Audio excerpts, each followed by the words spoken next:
तो ये एयरपोर्ट है और यहाँ से ये जो दूरी आप देख रहे हैं ये क्रैश की दूरी। मुंबई से इस तरफ से प्लेन आ रहा था, यहाँ पे प्लेन क्रैश हुआ है। अगर हम इसको जूम करके देखते हैं, प्लेन इस रनवे के बाईं तरफ चला गया। ये जहाँ पे प्लेन क्रैश हुआ है ये वो जगह, अगर हम इसको 3D से देखें, 3D के माध्यम से, तो आप देखेंगे कि किस तरह से यहाँ पे ऊंचा खाली वाली जो जगह बनी हुई है, ये क्रैश होते ही विमान में एक के बाद एक कई धमाके हुए।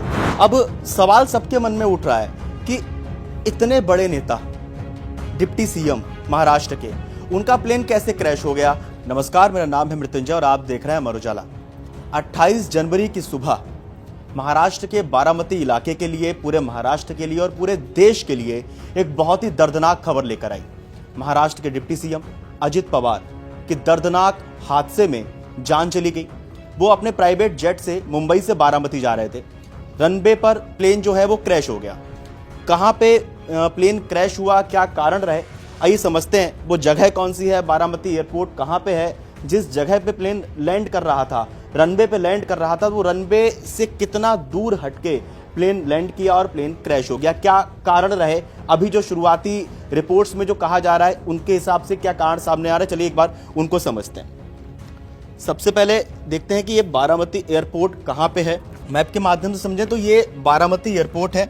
बारामती एयरपोर्ट जो समुद्र तल से करीब 2000 फीट की ऊंचाई पे बना हुआ है, यानी ये जो एयरपोर्ट जो है वो 2000 फीट की ऊंचाई पर समुद्र तल से बना हुआ है, यानी ऊंचाई पे बना हुआ एक एयरपोर्ट है। ऊंचाई की बात इसलिए हो रही है क्योंकि अभी हम जब आगे देखेंगे कहाँ पे वो क्रैश हुआ है, तो जो ढलान और ऊंचाई वाला इलाका होता है उसके आसपास में प्लेन क्रैश हुआ है। अगर हम बात करें इस रनवे की, तो ये जो बारामती एयरपोर्ट का रनवे 11 है, आप देख सकते हैं एक ही रनवे यहाँ पे बना हुआ है जिसका नाम है बारामती एयरपोर्ट का रनवे 11। तो ये एयरपोर्ट है और यहाँ से ये जो दूरी आप देख रहे हैं ये क्रैश की दूरी, ये एयरपोर्ट से क्रैश की दूरी है रनवे 11 जो बना हुआ है। अब यहाँ पे चलते, जहाँ पे प्लेन क्रैश हुआ है वहाँ पे अगर हम देखें तो इस तरफ से, यहाँ मुंबई से इस तरफ से प्लेन आ रहा था, यहाँ पे प्लेन क्रैश हुआ है। अगर हम इसको जूम करके देखते हैं तो ये वो इलाका है, ये वो जगह है जहां पे प्लेन क्रैश हुआ है। ये रनवे बना हुआ है। आमतौर पे प्लेन या पायलट जो भी प्लेन को उड़ा रहे थे, सुमित कपूर और सांभवी पाठक जो पायलट और को पायलट थे, वो इस रनवे पर आने की बजाय, प्लेन इस रनवे पे आने की बजाय प्लेन इस रनवे के बाईं तरफ चला गया। ये जहां पे प्लेन क्रैश हुआ है ये वो जगह, अगर हम इसको 3D से देखें, 3D के माध्यम से, तो आप देखेंगे कि किस तरह से यहाँ पे ऊंचा खाली वाली जो जगह बनी हुई है, ये जो फोटोज और वीडियोज में सामने आए थे, तो ये वो जगह है जहां पे प्लेन क्रैश हुआ। ये करीब यहाँ से 100 फीट की दूरी है, यानी रनवे से 100 फीट की दूरी से बाहर हटके प्लेन इधर आया और प्लेन यहाँ पे क्रैश हुआ है। वही अगर हम ऊंचाई की बात करें तो ये रनवे है। रनवे से जिस ऊंचाई की हम बार बार जिक्र कर रहे थे, जैसे बताया कि जो एयरपोर्ट भी बना हुआ है तो वो 2000 फीट की ऊंचाई पे बना हुआ है समुद्री तल से। तो जिस ऊंचाई की हम बात कर रहे थे ये रनवे है और ये रनवे से जो यहाँ की जो ढलान देख रहे हैं, इसको अगर हम जूम करके देखें, ये जिस ऊंचाई की हम बात करें जहाँ पे प्लेन क्रैश हुआ है और ये रनवे, तो ये जो ढलान है और ये यहाँ से जो ऊंचाई है वो करीब 500 फीट की ऊंचाई है जहाँ पे प्लेन क्रैश हुआ है। संभवतः ऐसा हो सकता है कि पायलट मिसगाइड होगा। हालांकि डीजीसीए की तरफ से जब आधिकारिक जांच आएगी तब पता चलेगा कि प्लेन क्रैश का मेन कारण, मुख्य कारण क्या है, मेन रीजन क्या था प्लेन क्रैश का। लेकिन जो अभी अनुमान लगाया जा रहा है, जो रिपोर्ट्स में जो बातें सामने आ रही वो ये है कि ये रनवे से 500 फीट की ऊंचाई वहां पे बनी हुई है जहां से प्लेन क्रैश हुआ था। अब एक बार देखते हैं इस पूरे हादसे की एक टाइमलाइन देखते हैं, समझते हैं कि क्या कुछ हुआ है। अगर हम बात करें बारामती विमान हादसे की, तो ये BSR कंपनी के विमान में अजित पवार सवार थे। लैंडिंग का पहला प्रयास विफल रहा, जैसे जो हम दिखा रहे थे, जिस तरफ से मुंबई से उस रनवे पे प्लेन लैंड कर रहा था, तो जो पहली कोशिश थी वो विफल रही थी, वो पूरी नहीं हो पाई। उसके बाद प्लेन वापस चला गया। वापस जाने के बाद जो दूसरा प्रयास हुआ, दूसरे प्रयास में जब विमान घूमकर रनवे की तरफ लौटा, उस जिसके बाद ये हादसा हुआ। और जैसा अभी हमने मैप पे देखा कि जो 100 फीट की दूरी है रनवे से और उस हादसे पे जहां पे विमान हादसा हुआ, जहां विमान क्रैश हुआ है, वो 100 फीट की दूरी है रनवे से बाईं तरफ बनी हुई। क्रैश होते ही विमान में एक के बाद एक कई धमाके हुए। जब विमान टकराया, जिस तरह से विमान टकराया, हमने देखा किस तरह से वहां पे ऊंचा खाली वाली जगह थी। विमान जब टकराया, विमान टकराते उसमें कई धमाके हुए, जिसके बाद जो विमान में बैठे हुए लोग थे उनको संभलने का भी मौका नहीं मिला। अजित पवार समेत 5 लोगों की जान चली गई मौके पर ही। ये वो 45 मिनट का आखिरी सफर था जो अजित पवार के जीवन का आखिरी सफर साबित हुआ, जिसके बाद उनकी दर्दनाक मौत हो गई। मुंबई से बारामती जाते समय 256 किलोमीटर की वो दूरी, जो 45 मिनट की दूरी, जो एक आखिरी सफर के तौर में उनके बाद की दर्दनाक मौत हो गई। बारामती का वो इलाका जो हमने देखा, सुबह करीब 8 बजे वो मुंबई से निकले थे, 8:45 पे सुबह प्लेन जो है क्रैश हो गया। अब सवाल सबके मन में उठ रहा है कि इतने बड़े नेता, डिप्टी सीएम महाराष्ट्र के, उनका प्लेन कैसे क्रैश हो गया?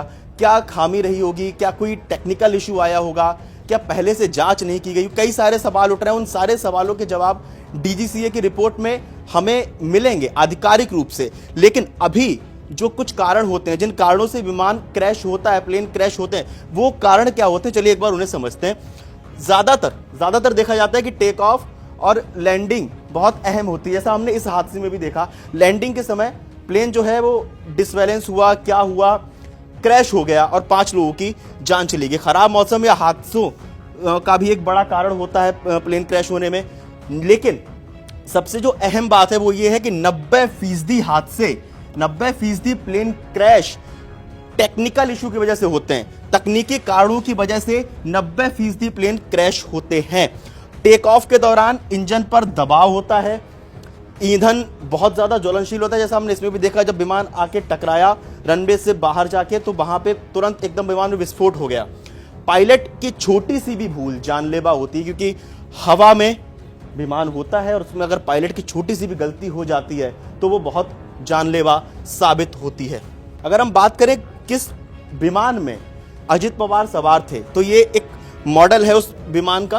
कैसा था विमान? ये बॉम्बार्डियर Learjet 14XR ये मॉडल था जिसमें अजित पवार जिस विमान में सवार थे। ये एक मिड साइज बिजनेस जेट की श्रेणी में विमान आता है। 9 लोगों की बैठने की क्षमता होती है इस विमान में और अपग्रेडेड मॉडल था ये। अगर हम देखें तो ये जो विमान था जिसमें अजित पवार सवार थे वो अपग्रेडेड मॉडल था। तेज क्रूजिंग स्पीड और हाई टेक ऑफ वेट, मतलब टेक्नोलॉजी से भरपूर था ये विमान। जिस पे सवाल उठ रहे हैं, जिस कंपनी पे सवाल उठ रहा है, जिस कंपनी का ये विमान था, वो भी सवालों के घेरे में। क्यों घेरे में है? क्योंकि जो VSR वेंचर्स जिनका ये विमान था, 3 साल में दूसरा हादसा उस कंपनी के विमान के साथ हुआ है। 14 अक्टूबर साल 2023 को मुंबई एयरपोर्ट पर VT DBL क्रैश हुआ था, लेकिन उसमें सभी लोगों की जान बच गई थी, सभी लोग सुरक्षित बच गए थे। ऑपरेटर प्रोफाइल की अगर बात की जाए तो इस कंपनी के मालिक जो हैं विजय कुमार सिंह हैं। सुर्खियां यहां से आई इस कंपनी की, जिक्र इसलिए हो रहा है क्योंकि शिवसेना नेता राजू वाघमारे ने सवाल उठाए हैं कि ये वही कंपनी है जिसका विमान 2023 में मुंबई में दुर्घटनाग्रस्त हुआ था। इस मामले की गहन जांच होनी चाहिए। कई नेता इस हादसे की जांच की बात कर रहे हैं और वैसे भी जब भी कोई प्लेन क्रैश होता है तो डीजीसीए की ओर से एक जांच कराई जाती है, उसके बाद एक रिपोर्ट सामने आती है डीजीसीए की। लेकिन जो 28 जनवरी को प्लेन क्रैश हुआ, जिसका आज हम जिक्र कर रहे हैं, जो अजित पवार का प्लेन था, वो बारामती में BTSS के क्रैश हुआ, जिसमें सभी लोगों की जान चली गई। अब सवाल ये उठता है कि विमान हादसे की जांच होती कैसे है?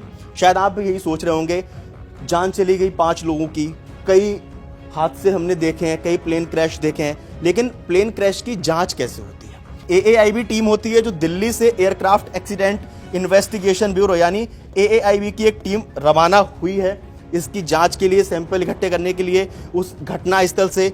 शुरुआती संकेत जो अभी तक सामने आए हैं वो अभी तक ये कहा जा रहा है कि तकनीकी खामी की ओर इशारा करते हैं, लेकिन अंतिम रिपोर्ट का इंतजार है, जिस डीजीसीए की रिपोर्ट का हम बार बार जिक्र कर रहे हैं। ब्लैक बॉक्स वो होता है जो जिसमें छुपा होता है कि आखिर तकनीकी कारण है, क्या वजह रही जो प्लेन जो है वो क्रैश हुआ। असली वजह जानने के लिए फ्लाइट डेटा रिकॉर्डर की तलाश की जाती है, यानी ब्लैक बॉक्स की तलाश की जाती है। इस पूरी खबर को लेकर, अजीत पवार की दुखद मृत्यु को लेकर, प्लेन क्रैश को लेकर आप लोगों का क्या कहना है, आपका क्या मानना है, हमें कमेंट बॉक्स में जरूर बताएं। और देश और दुनिया की तमाम बड़ी खबरें जानने के लिए देखते रहिए अमर उजाला। अगर आप ये वीडियो YouTube पर देख रहे हैं तो हमारे चैनल को सब्सक्राइब कर बेल आइकन दबाएं और Facebook पर देख रहे हैं तो हमारे पेज को लाइक करें।